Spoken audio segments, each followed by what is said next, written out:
Welcome to the Tech Egg. Don't get scrambled. Enjoy the video. In this video, I will explain how to make yogurt on Instant Pot. We'll begin by gathering our simple ingredients: 1 gallon of milk and a small amount of plain yogurt with live cultures. Next, we will sanitize the Instant Pot to ensure a clean environment for our yogurt.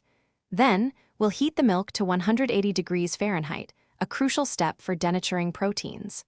Finally, we'll cool it down to 110 degrees Fahrenheit before adding our starter.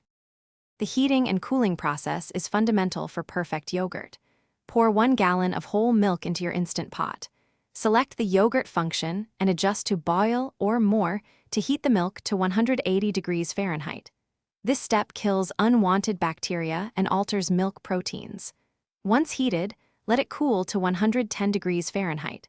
This temperature is ideal for the starter cultures to thrive. Now for the magic.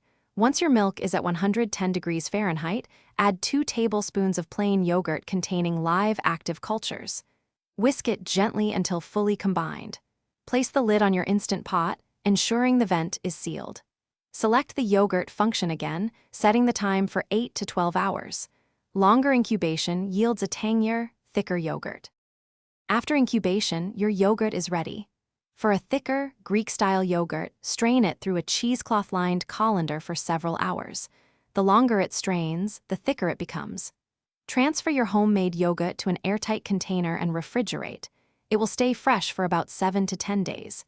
Enjoy your creamy creation plain, or add your favorite fruits, granola, or a drizzle of honey.